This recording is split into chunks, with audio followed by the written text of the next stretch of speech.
Mr. Good morning. Inter are coming. A match, as he had already talked about in previous press conferences, certainly with a higher level of difficulty. However, given how Genoa is coming into this match, it's true that he said it. You have to always keep your head in your head and not think too much about what's been done. However, given how Genoa is coming into this match, the results, what was seen on the pitch, and also the players' spirit for the victory in Vir, an important victory, given that after Bergamo there could have been a counterattack, but there wasn't. I ask you, how is Genoa coming into this match? Well, for all the reasons you listed, we're coming in a little better than we would have been if we had dropped points in these last few games, but we're always coming in with the knowledge that we're facing a very, very strong team and that if this feeling of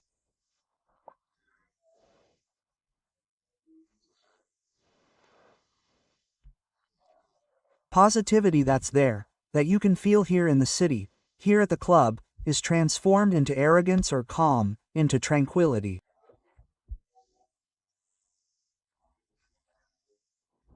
Inter is the best team to help us pass this serenity and positivity, because if Inter don't come up against an almost perfect team, they risk humiliating you, breaking you down because they're a truly almost perfect team.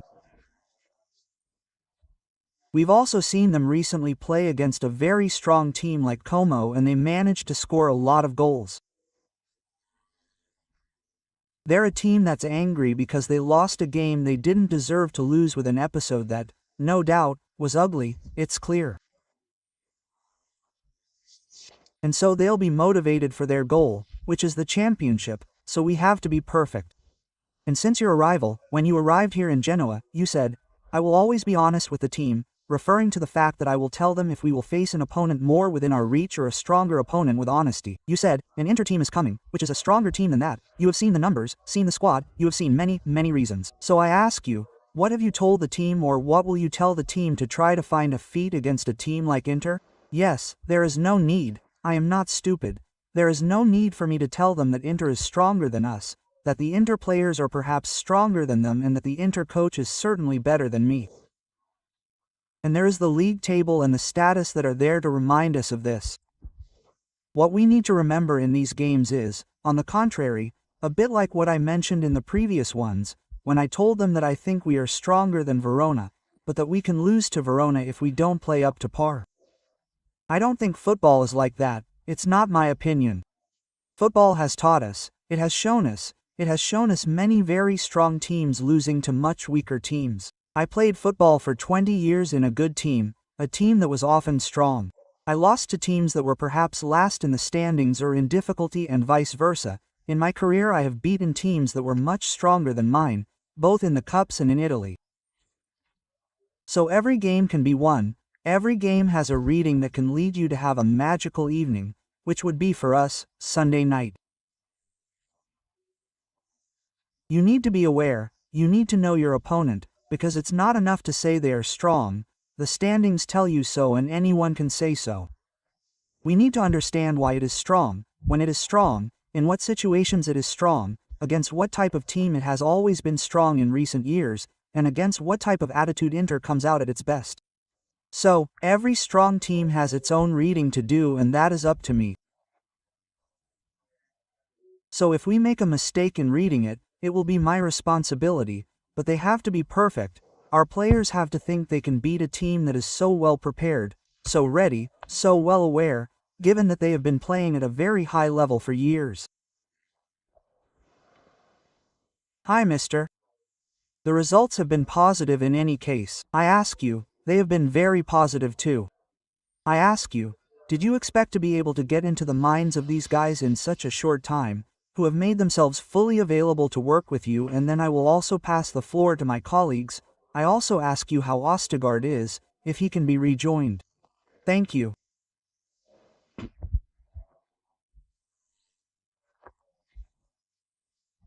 So, I hoped I could get into it, get inside it, because I think that too often we get confused about what the real merits are, the real tools of a coach, and too often we give, not all, but we often give a huge percentage to the tactical aspect that counts, that I like, that I spend nights studying, but that counts especially when you have when you have a lot of time available to work on certain things and there is less talk about what the head can do, what the heart can do, what you can do to simply give and try to receive love in a dressing room that is still hurt by the results that were not good.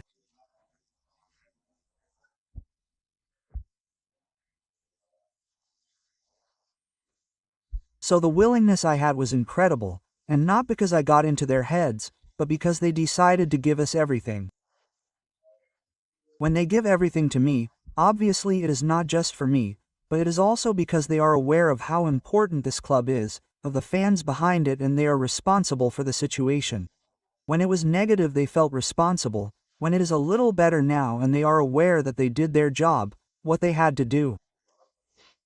And getting inside the players' heads is important at any level, in any category, regardless of their standings. A player who is unmotivated, not fired up, doesn't perform, even if he is very strong. And as for Ostakard, he won't be in the game, he won't be called up. He doesn't have a very serious injury, in fact, he doesn't have a really serious injury, but we don't have the technical time to let him train and see if he is able to play even a few minutes, so it's useless to risk him and we'll see what we can do in the next match. Good morning, mister. Good morning. You will find yourself facing a coach who was your teammate, then your great rival when he moved to Inter. How does it feel to find him as an opponent on the bench? It is often said of a teammate, he was a coach on the pitch. I ask you if you expected to find him like this one day, you on one bench and him on the other. On top of that, a prestigious bench like Inter's. We were very young, and when we played together, we were two guys who always had something to say on the pitch, both tactically and motivationally, so you could sense that we could do this job. When I talk about him, I have memories of a very intelligent, very fair guy, one of those who, when he has a footballing or sporting success, you are happy for him, and it's not like that with everyone. So his successes make me happy. Obviously not on Sunday night, but he's a guy who deserves the success he's having, he deserves the positive criticism he's receiving, and I'm happy to hug him again, and I think that's also true off the pitch when he speaks at conferences, in interviews, after a match, when he analyzes the things that are going well, the things that maybe haven't gone well for him. It's an advantage, it's a gain for everyone to have a person like Christian, and nothing else. By the way, there's a person on his staff who is even more important to me than Christian, and that person is Ales Kolarov, who is like a brother. So I didn't write about either of them this week so as not to embarrass them or create that moment of embarrassment, but they are two people who I am very happy to welcome back. Since you arrived, Genoa has broken many taboos: the first goal at the Ferraris, the first win at the Ferraris, the 2 consecutive victories, the penalty. So I ask you, one from the point of view of self-esteem, of the confidence of a team that, as you said, was wounded, how much can reaching all these small but huge goals help? And the other, given that Genoa has yet to beat a big team in the league and even struggled a bit last year, from now until the end of the month it's a bit spoiled for choice. Can this also be a small but big challenge? Yes, we play the next 5 games against Pisa, the first in January, and then we have Inter, Atalanta, Roma and Milan, so we hope to be able to get points in these games. I think those small milestones that you mentioned become big when we consider the positive final result, the victories, the points that we have earned. Otherwise they would just be statistics to put here on the sheet that Luca shows me every time. Results do a lot, and they give that self-esteem that a team needs to be able to beat a big team. So we are going to play our game. The only thing that doesn't scare me, but I don't like it at all, is talking about serenity and calm and hearing people say, okay, now with these points, okay, with Inter we play and try to get points.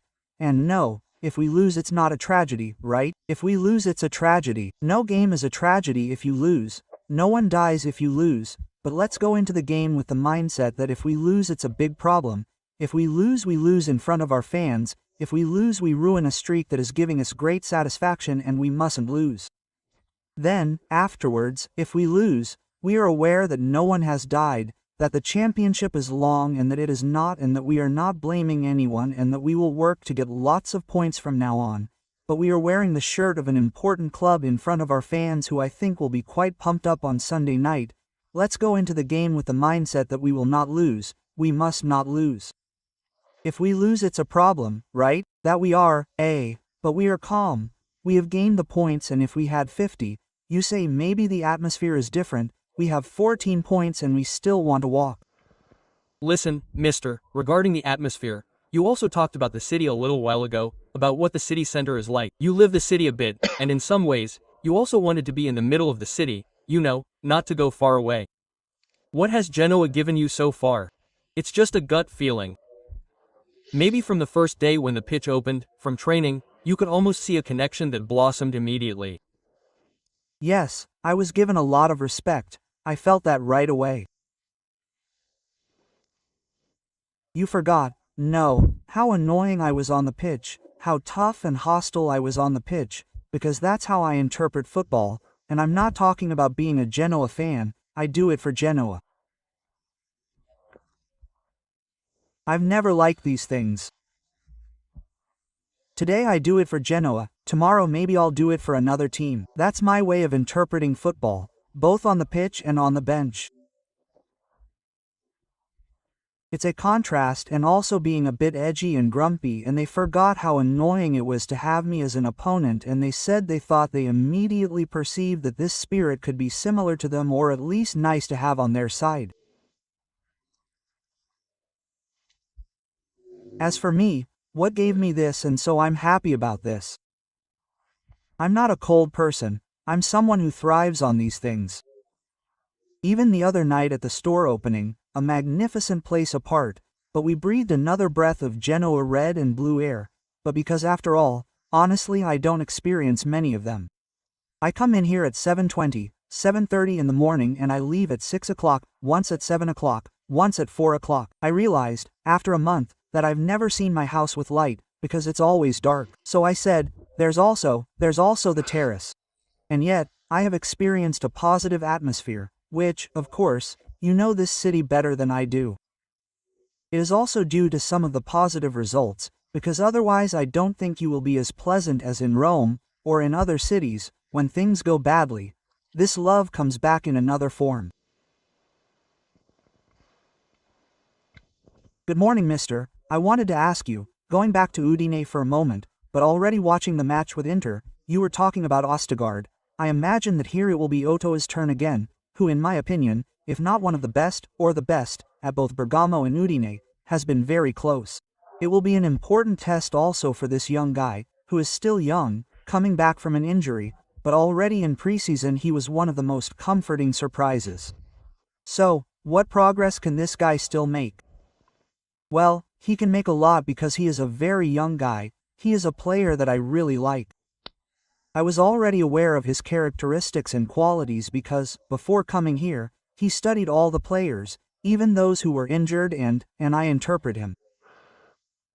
I see him as a very modern player, tall but fast, technical, cool, and, above all, since he started working with us, not separately, but with the group, he has also been very attentive. Every now and then I encourage him because I would like him to speak more, but I don't even know if he speaks Italian very well, so I try to ask him to give him a bit more communication skills. This is the thing that I think he can improve in. In a team with so many foreigners, speaking Italian would be something I think we underestimate. They should learn at least a few more words in Italian, and unfortunately right now there is no time to be an Italian professor, but I want them to communicate with a few key words. I'm asking them to do so. But he will never be a shouter, a screamer on the pitch. He's a calm guy, he's Nordic, he's not cold, he's not limp, he's a guy who focuses on the game.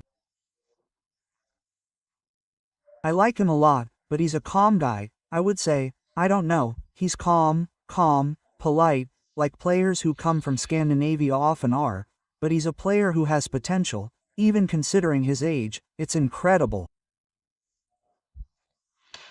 We know that he's had a few injuries in the past, a few injuries in a row, so, maybe if I could have, I wouldn't have let him play this game. the third in a row in a short space of time, but then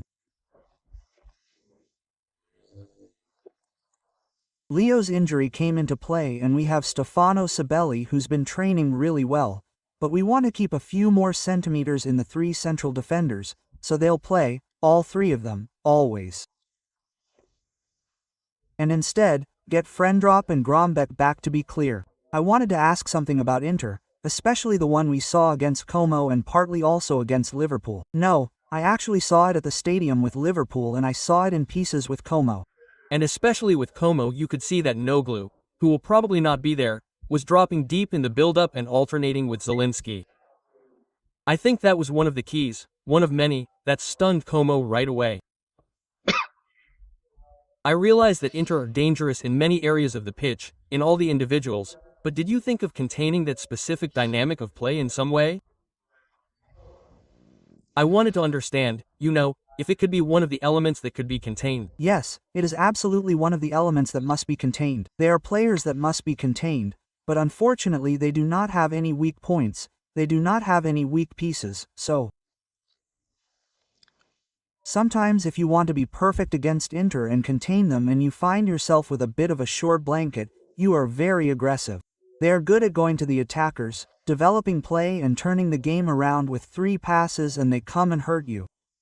You drop back, you wait for them a bit so as not to give them any depth, they start passing you the ball with all these rotations that you mentioned and in any case they take you to the area much more often than we should be there.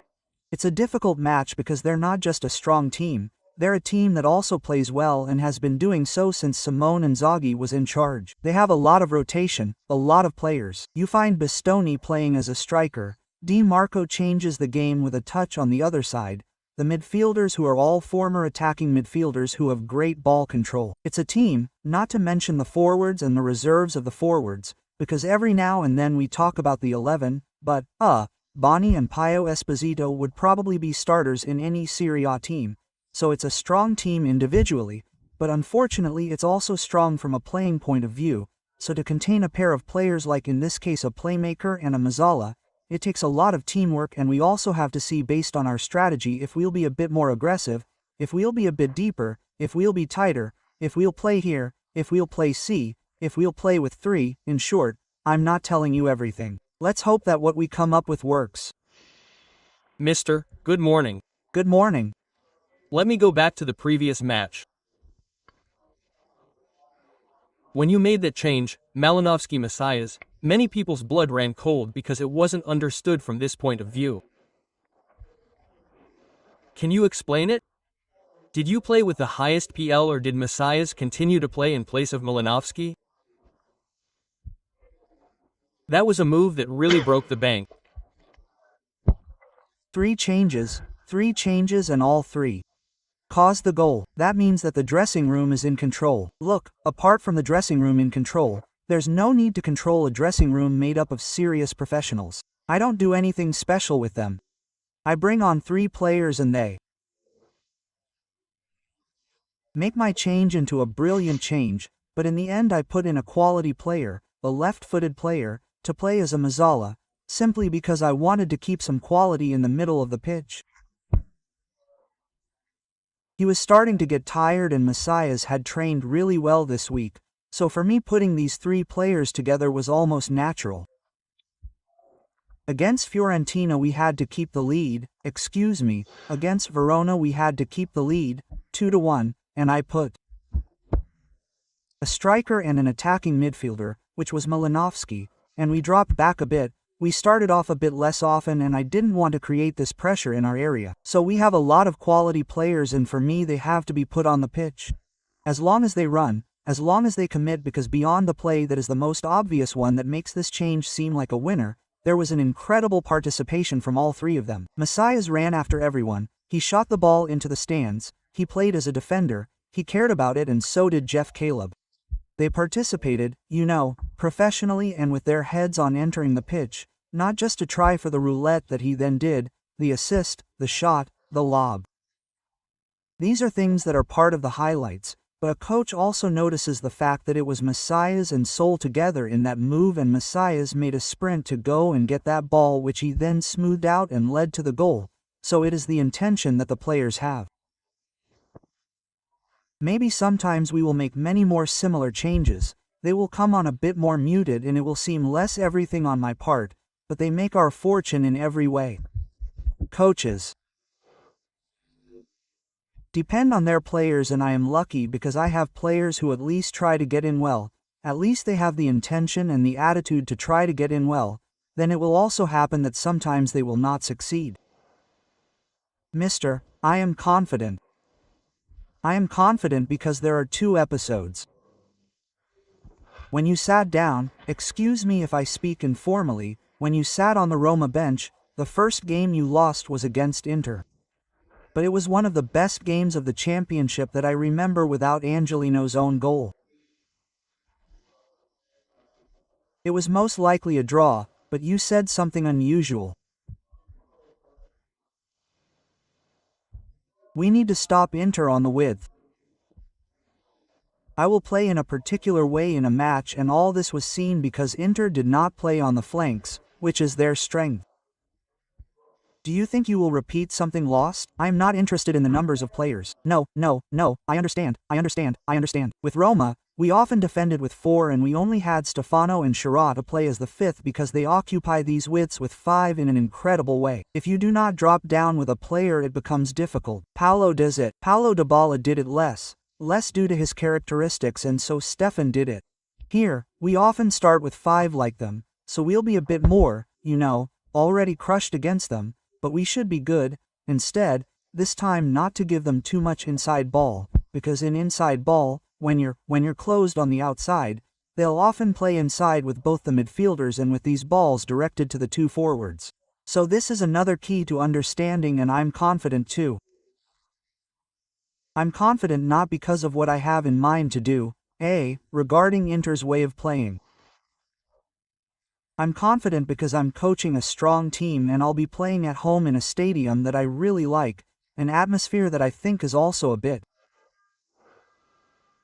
happier, not festive, but a bit more charged compared to the beginning, which was a little bit more fearful. So I think it'll be a great evening, hopefully not like the one against Roma, who played very well, but lost 4-2. So, my goal, my task, my recurring nightmare is to get points for Genoa, not to play a good game or make a good change. We have to get points no matter what. Thank you.